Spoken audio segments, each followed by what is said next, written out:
ஐக்கிய அரபு அமீரகங்களில் ஒன்றான துபாயில் இந்தியர்கள் அதிகம் பேர் வசித்து வருகிறார்கள். வேலை, சுற்றுலா உட்பட பல்வேறு காரணங்களுக்காக இந்தியர்கள் பலரும் துபாய்க்கு அடிக்கடி சென்று வருகிறார்கள். இந்த நிலையில் துபாய் செல்வதற்கு முக்கியமான விசாவை பெறுவதில் இந்தியர்களுக்கு புதிய சிக்கல் ஏற்பட்டுள்ளது. அமீரகம் புதியதாக பல்வேறு விதிகளை விசா வழங்குவதில் கொண்டு வந்துள்ளது. இதன் காரணமாக இந்தியர்கள் இனி துபாய் செல்வது சற்று கடினம் என்றே கூறலாம். அண்மை காலமாக இந்தியர்கள் சமர்ப்பித்த தெளிவான விசா விண்ணப்பங்கள் தற்போது வரை நிராகரிக்கப்பட்டு வருகிறது. இது இந்திய சுற்றுலா பயணிகளை அதிர்ச்சிக்குள்ளாக்கியுள்ளது. வழக்கமாக துபாய் செல்வதற்கு விசா சுலபமாக கிடைத்துவிடும். ஆனால் அமீரகம் கொண்டு வந்துள்ள புதிய மாற்றங்களால் இந்தியர்களுக்கு பல சவால்கள் ஏற்பட்டுள்ளது.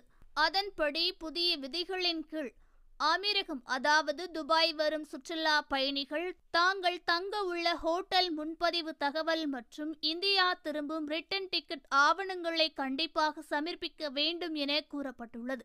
இது மட்டுமின்றி துபாய் செல்லும் இந்தியர்கள் தங்களின் கடைசி மாத வங்கி பரிவர்த்தனை தகவல்களையும் சமர்ப்பிக்க வேண்டும்.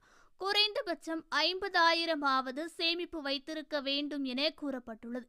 இதனால் இந்தியர்கள் பலரும் துபாய் செல்லும் திட்டத்தை ரத்து செய்து வருவதாகவும் ஒத்திவைத்து வருவதாகவும் கூறப்படுகிறது. இந்தியர்கள் பலரும் சுற்றுலா செல்லும் முக்கிய நகரங்களில் ஒன்றாக துபாய் திகழ்கிறது. இதற்கு காரணம் துபாயில் உள்ள சர்வதேச வசதிகள் என்றே கூறலாம். தற்போது அமீரகமானது கொண்டு வந்துள்ள புதிய விதிகளின்படி துபாயில் வசிக்கும் ஒரு உறவினர் வீட்டிற்கு நீங்கள் செல்ல விரும்பினால் அங்கு வசிப்பவரின் எமிரேட்ஸ் ஐடி, அவர் வசிக்கும் வாடகை வீட்டின் ஆவணங்கள் அல்லது ஒப்பந்த ஆவணங்கள் உள்ளிட்டவற்றை சமர்ப்பிக்க வேண்டியது உள்ளது.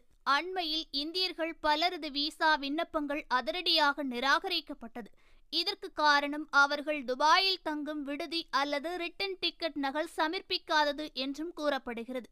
இது தொடர்பாக இந்தியாவில் உள்ள விசா சேவை மையம் சார்பில் கூறுகையில், இனிவரும் நாட்களில் இந்தியர்கள் அனைவரும் அமீரக விசா விதிகளின்படி அனைத்து ஆவணங்களையும் எடுத்து சென்றால் மட்டுமே துபாய் செல்ல முடியும் என தெளிவாக கூறியுள்ளார்கள். எடுத்துக்காட்டாக, ஒரு குழுவாக 10 பேர் பயணிக்கும் சமயத்தில் ஒருவரது ஆவணம் முறையில்லை என்றால் கூட மற்ற 9 பேரின் பயணமும் தடைபட வாய்ப்புள்ளதாக கூறப்படுகிறது. இதுபோன்ற சம்பவம் அண்மையில் நடந்துள்ளதாக அதிகாரிகளும் கூறியுள்ளார்கள். ஓகே ஃப்ரெண்ட்ஸ், இதுபோன்ற நியூஸ்களை உடனுக்குடன் தெரிந்து கொள்ள எங்கள் ரேஸ் தமிழ் சேனலை லைக் பண்ணுங்க, ஷேர் பண்ணுங்க, கமெண்ட் பண்ணுங்க. மறக்காம சப்ஸ்கிரைப் பண்ணுங்க.